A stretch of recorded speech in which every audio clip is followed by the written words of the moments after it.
안녕하세요. 할렐루야 교회 성도 여러분, 오늘 우리는 출애굽기 9장을 통해서 하나님의 은혜를 함께 나누기 원합니다. 오늘 본문 말씀은 출애굽기 9장 13절에서 16절의 말씀입니다. 여호와께서 모세에게 이르시되 아침에 일찍 일어나 바로 앞에 서서 그에게 이르기를 히브리 사람의 하나님 여호와의 말씀에 내 백성을 보내라. 그들이 나를 섬길 것이니라. 내가 이번에는 모든 재앙을 너와 내 신하와 내 백성에게 내려 온 천하에 나와 같은 자가 없음을 내가 알게 하리라. 내가 손을 펴서 돌림병으로 너와 내 백성을 쳤더라면 내가 세상에서 끊어졌을 것이나 내가 너를 세웠음은 나의 능력을 내게 보이고 내 이름이 온 천하에 전파되게 하려 하였음이니라. 아멘. 우리는 계속해서 하나님께서 내리시는 10가지 재앙을 살펴보고 있습니다. 오늘 9장에서도 악질, 독종, 우박의 3가지의 재앙을 기록하고 있습니다. 5번째 재앙인 악질, 즉 돌림병은 바로에 소유된 애굽의 모든 생축이 돌림병에 걸려 죽는 끔찍한 일이었습니다. 이 악질이 애굽에 돌게 되지만 이스라엘 자손이 살고 있는 고센 땅은 하나님의 구별 가운데 그들의 생축이 죽지 아니하였지요. 바로 왕은 자신의 모든 생축이 죽는 것을 보게 되고, 그리고 또한 눈을 돌려 고센 땅을 바라보니 이스라엘 백성의 생축은 죽지 않은 사실을 사람을 보내서 확인까지 하게 됩니다. 이쯤 되면 하나님이 어떠한 분이신지 그 바로가 알 수 있을 것 같으나 그는 마음을 완강하게 하여 듣지를 않습니다. 이 9장에 기록된 6번째 재앙은 독종인데요.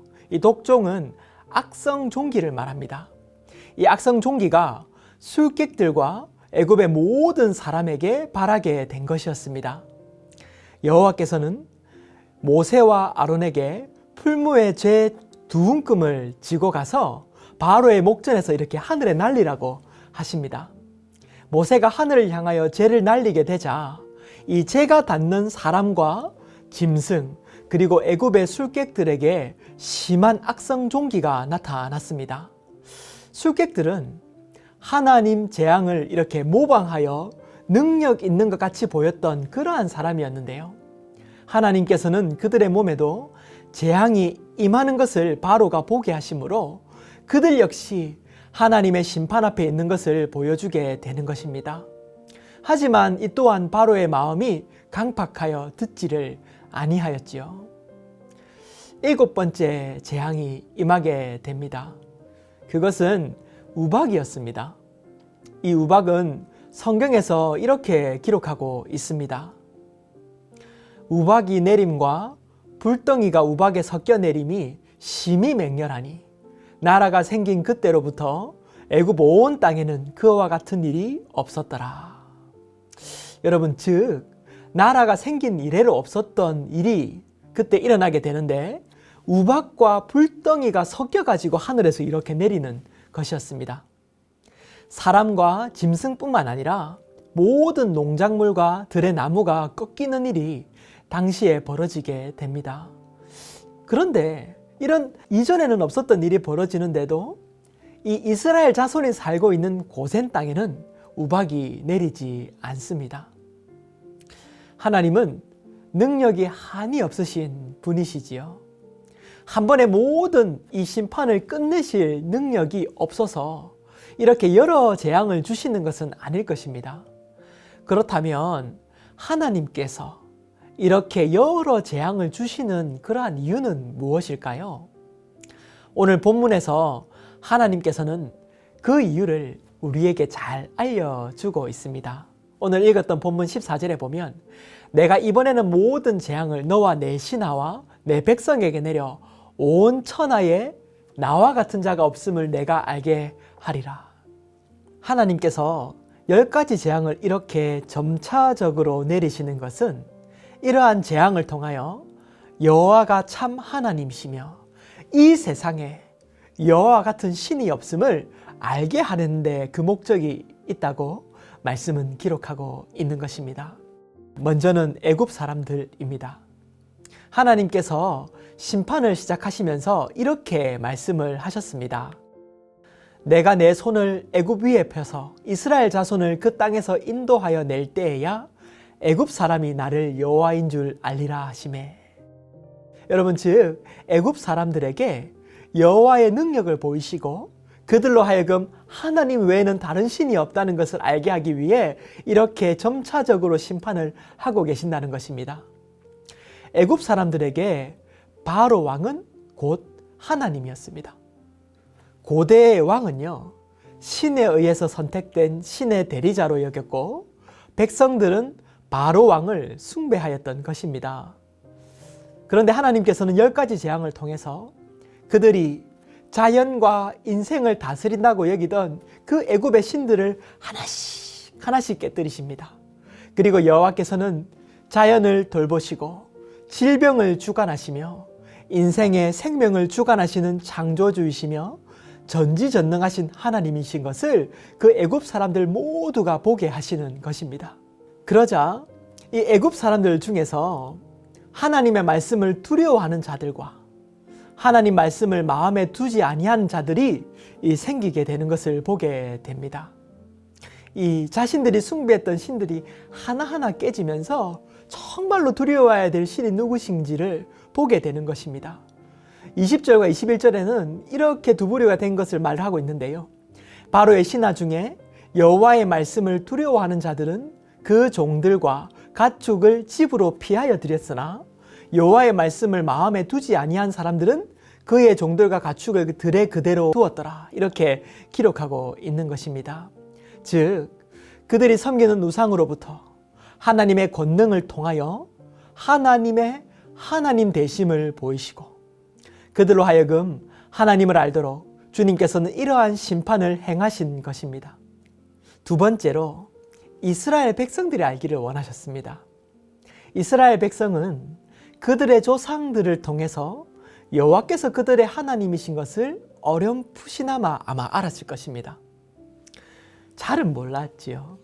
그러나 이 세월이 400년이 지나면서 그들은 하나님의 약속은 까마득하게 잊고 있었는지 모르겠습니다.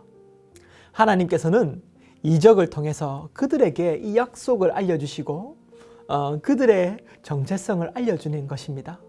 너희는 애굽에서 종살이 하면서 다른 우상을 숭배할 그러한 백성이 아니다. 그리고 하나님께서는 재앙을 내리시기 전에 바로 왕에게 말씀하시는 것입니다. 내 백성을 보내라.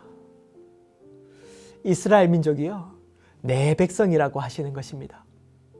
하나님께서 그들의 조상 아브라함과 맺으신 그 약속을 기억하시는 것이지요. 그리고 9장을 살펴보면 이렇게 말합니다. 이스라엘 자손이 있는 그곳 고센 땅에는 우박이 없었더라. 여러분, 재앙을 내리실 때에 고센 땅의 이 이스라엘 백성에게는 하나님께서 그 재앙을 내리시지 않는 것을 보게 됩니다. 하나님께서는 그들을 선택하셨고 또한 구별하시는 것입니다.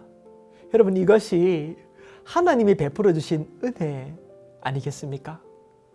종살이하던 그들의 힘으로는 바로 왕의 그 힘 앞에서 속수무책으로 당할 수밖에 없었던 그러한 절망적인 상황이었으나 하나님은 그들의 조상 아브라함과의 약속을 기억하시고 그들에게 은혜를 베풀어 주시는 것입니다. 그리고 그들에게 말씀하시는 거예요. 너희는 내 백성이다. 그리고 하나님이 얼마나 크신 분이신지를 이스라엘 민족에게 보여주고 있는 것입니다. 세 번째로 이 하나님의 하나님 되심을 온 천하의 백성들이 알기를 원하셨습니다.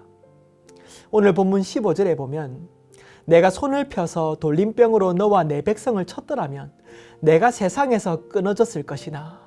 여러분, 이렇게 한 번에 내가 쳤으면 네가 이 세상에서 끊어졌을 것이다. 하지만 내가 너를 세웠는 것은 나의 능력을 내게 보이고 내 이름이 온 천하에 전파되게 하려 하였습니다. 이렇게 말씀하고 있는 것입니다. 오늘 본문에서요, 하나님께서는 이 돌림병으로 치지 않으시고 여러 재앙을 통하여 하나님의 하나님 되심을 드러내시는 것은 여러분, 온 천하 백성들이 하나님을 알기 위함이라는 것입니다. 이렇듯 하나님은 애굽과 이스라엘 백성만이 아니라 10가지 재앙을 통하여서 온 천하가 하나님의 이름을 알게 하고자 하는 그러한 목적이 있었다는 것을 알려주는 것입니다. 온 세계가 가장 두려워하는 나라 애굽, 그리고 그 바로 왕이 아니겠습니까? 그렇게 그들에게 내린 재앙은 끔찍했으나 그만큼요, 주변 나라들에게 들리는 소문은 확실했습니다. 하나님의 마음은 이스라엘 백성들만이 아니라 온 천하 영혼에게 있다는 사실을 우리는 이것을 통해서 알 수 있는 것입니다. 하나님께서는 이스라엘 민족을 사랑하시지만 또한 그들을 제사장 나라 삼아 온 천하가 하나님께 돌아오기를 원했던 것이지요. 하나님의 이름이 멀리까지 알려지게 되는데요. 우리는 여호수아서의 이 기생 라합의 증언을 통해서 알 수 있습니다. 기생 라합이 이렇게 말합니다.